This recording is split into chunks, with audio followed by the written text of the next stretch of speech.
game a little. That didn't work for me. Yeah. Yeah. Oh boy. All right. Well, today's what?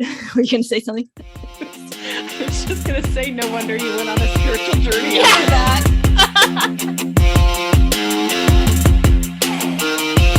Hey, Empowered Vegan Lifers. Ella here with my co-host. Hey, Stephanie. Hey, Ella. What are you doing? What am I doing? I don't know, but we just hopped on. I was thinking about what I wanted to share today. And then I remembered that on our last episode, we left it, there was a little bit of a cliffhanger. There was a cliffhanger. You right? hadn't quite decided if you were going to jump in the cold tank again. This is the case. So I've got news. The night before. Oh, wait, let's do a little summary here of last time. Just go back and watch or listen. Little recap. Yeah. A little recap. So I did last Friday, I did a Wim Hof guided breathing session with a Wim Hof certified instructor. We did a breathing session followed by cold exposure, which involved getting in a freezer full of ice cold water for 2 minutes. And it was the most horrific experience of my life.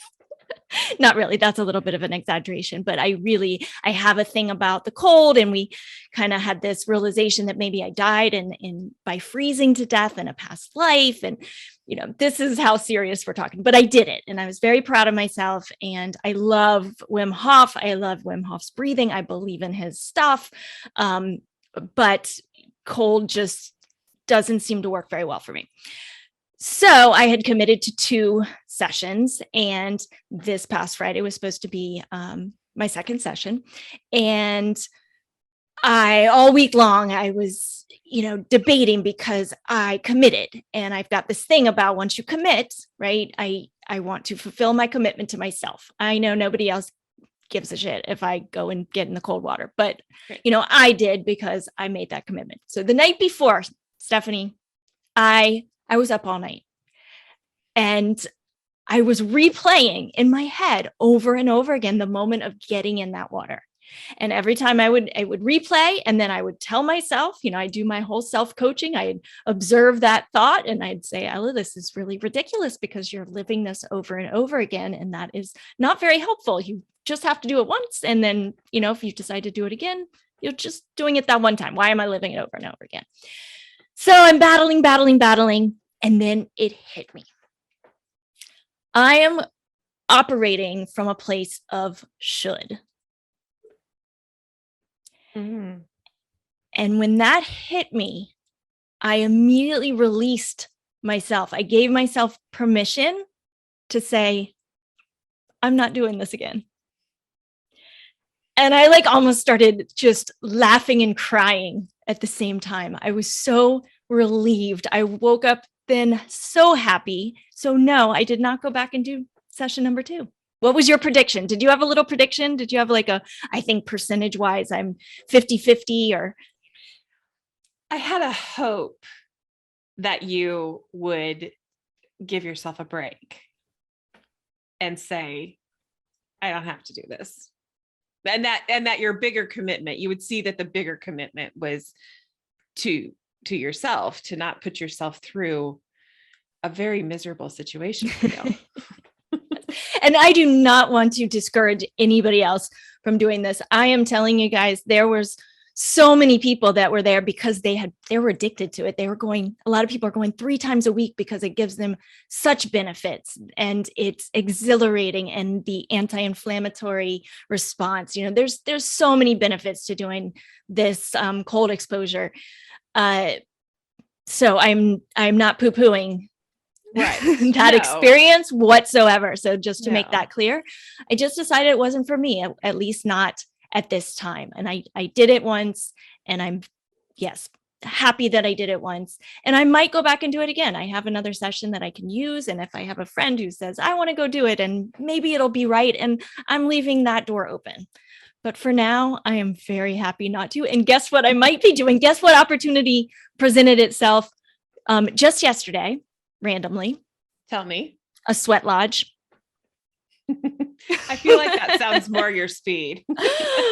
Exactly. Yeah. Somebody Yeah. in my Budokan class came up to me after and he's like, I feel your energy. I feel like this might be something for you. We're doing a sweat lodge. He has a place in his backyard. They have this whole nirvana situation set up with the sweat lodge and other very cool things. So he invited me to come do the sweat lodge. So I might be doing that this weekend. I love that. Yeah. Yeah. I actually have a sweat lodge story. Oh, that do I we get think to hear people would this? find interesting. Yes, because, well, of course, there are several indigenous populations within the prison, and the sweat lodge is a very, I mean, I can't even tell you what an incredible experience it was. But a couple times a year, they would invite staff and women staff to come into the sweat lodge in prison, and it was remarkable. Really, I don't have words for it.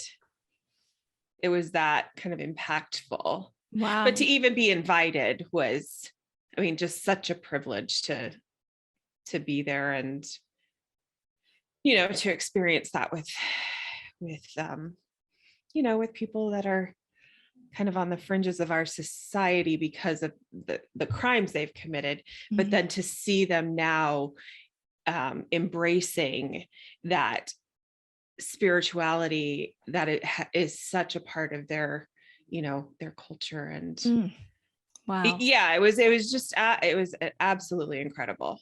Absolutely incredible. Some people might not know your day job. Oh yes, I do work for the prison system. So yeah, I kind of forget. Yes. People maybe don't know. Some people. Yeah. Yes. So this was an experience I had while I was working inside a penitentiary. Wow.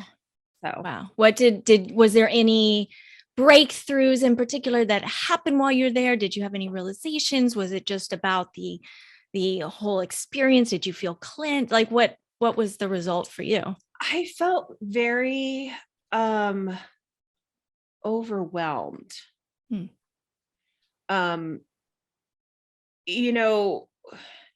In my experience, as far as being a staff member, I kind of left my emotions at the door, and this was a very immersive experience, mind, body, soul kind of thing. So which I didn't expect. I kind of expected me just to be an observer, and it didn't necessarily happen that way. So afterwards, no, I don't know that there were a lot of things. I don't know. It's very hard to put it into words. Yeah. Very hard to put the experience into words. So. Well, I can't wait to experience it myself, and then we can share maybe some words about it. Yeah, together. Some notes. Yeah. Yes, awesome. Well, one thing that we haven't done in a while is talked about favorite vegan, cruelty-free products. Do you have any this week? I do, and it is perfect for this surge in COVID. Actually. Okay. Oh, this is good. Timely. Yes. So I was actually contacted by this company and offered a pack of, it's called Basis, and it's to add to water. It's kind of a replacement for, say, like Gatorade. Okay. Or if you've seen that IV, all vegan, although they are going through the certification. They're kind of a newer company, but they are vegan, all natural. And I have to tell you that this was kind of a lifesaver during our little COVID hit here in our house. So is it like a powder?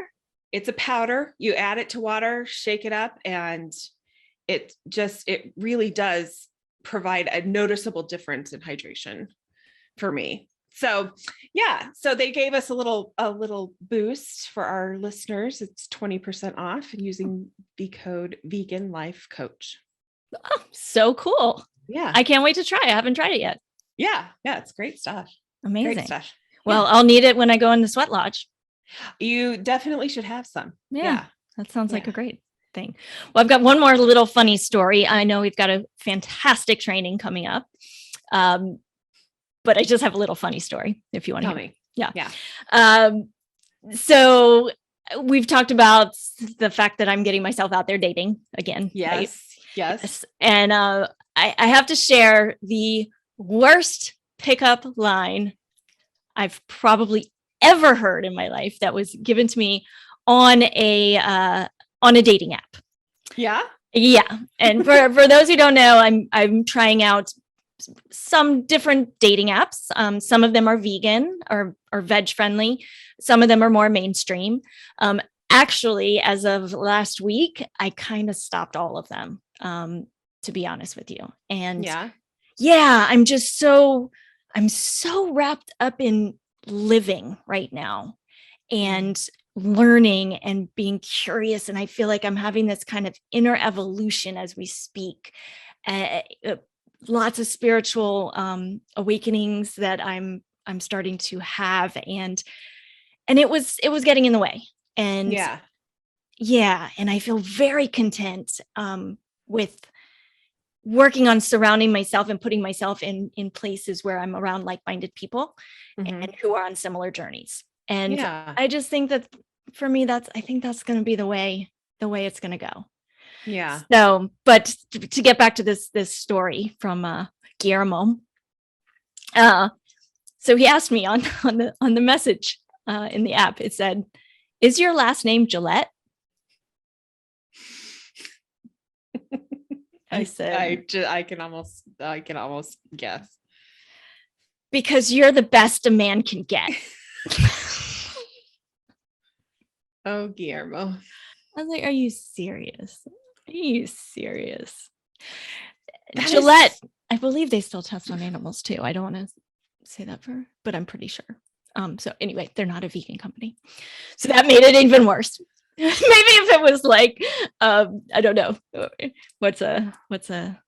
Anyway, whatever. It wasn't a vegan company, but that's not the point. That is so bad that I bet if he's quirky enough, it works sometimes. It is. That's what I was thinking. It is so bad. So bad. So bad. That it's kind of good. That is kind of good.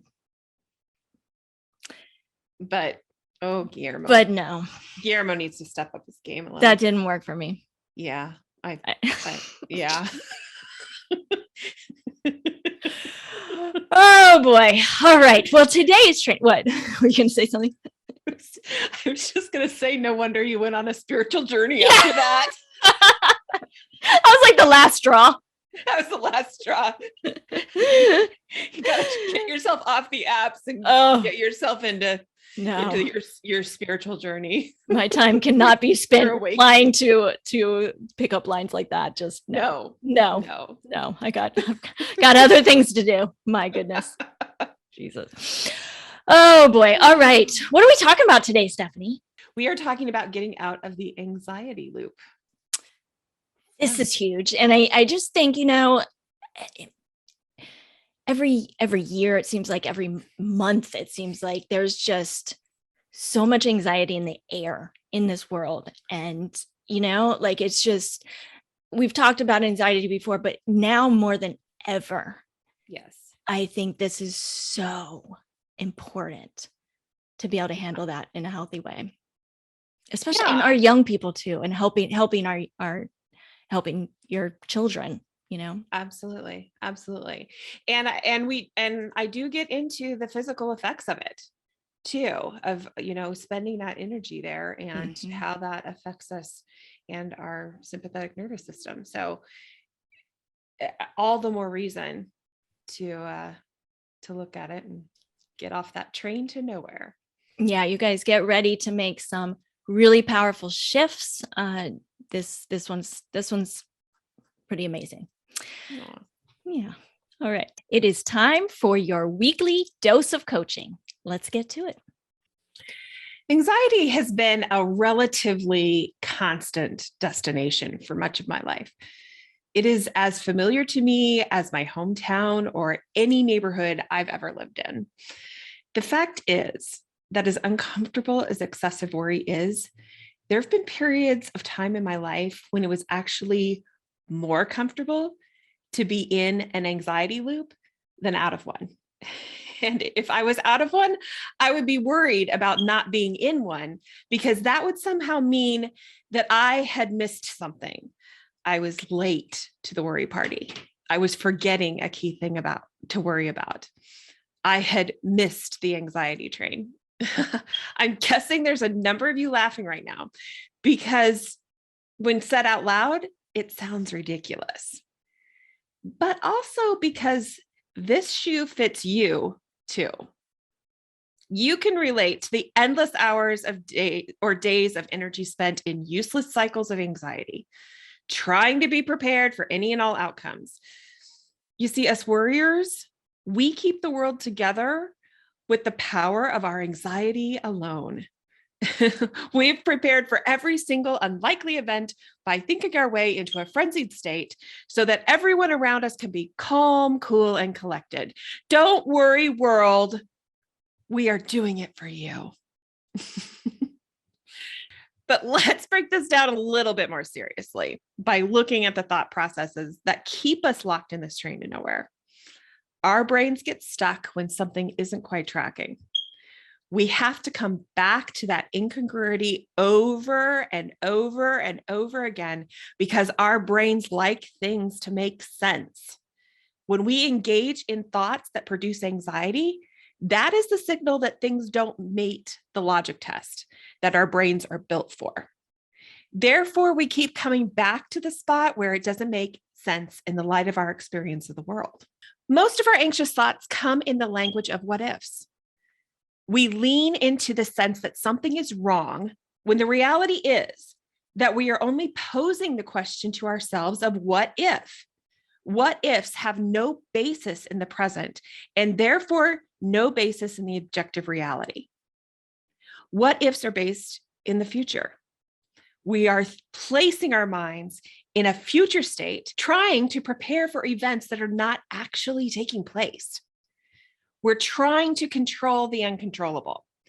The truth of what ifs is that these gloomy scenarios and outcomes that we find ourselves trying to prepare for mostly never actually become reality. But the effects of this rumination do become reality by taking their toll on our bodies and our minds. There are a number of physical ways that we can be completely hijacked by our anxious feelings and sensations within our bodies. Headaches, digestive problems, shaking, nausea, tightness in the chest, difficulty breathing, tightness and aches in the muscles, fatigue, brain fog. These are all physical manifestations of anxiety. Anxiety triggers our sympathetic nervous system, flooding our bodies with powerful hormones, which are supposed to be reserved for actual, in the present, threats to our safety. Further, we can engage in unhealthy coping behaviors to deal with this anxiety and lead to other physical problems, such as turning to unhealthy substances or overconsumption. I don't know about you, but I used to think a few brownies was essential fuel for my fight or flight response. And that is so not so. Anxiety by its very nature can be all-consuming. We become overwhelmed with a sense of dread. We can be too locked into that loop that thinking rationally seems nearly impossible. But, and here's the big but, there can come those moments of clarity. We can control the destination and step out of the anxiety train. We realize that though we may not be able to control every thought that pops into our heads, we can control our responses to those thoughts. In this way, we finally come to the proverbial fork in the road. This is where we get to choose to employ some strategies to bring relief as well as congruence. We can get unstuck and get on to more productive thoughts that have a basis in the present. So, of course, one strategy that I'm going to give you is that, and this is one that we teach our clients and we talk about a lot on our podcast. We've presented this here on this podcast, and that's our self-empowerment coaching system. This, as a system, builds a framework into challenging those thoughts. So I would encourage you to go back to those episodes and lean into that powerful tool.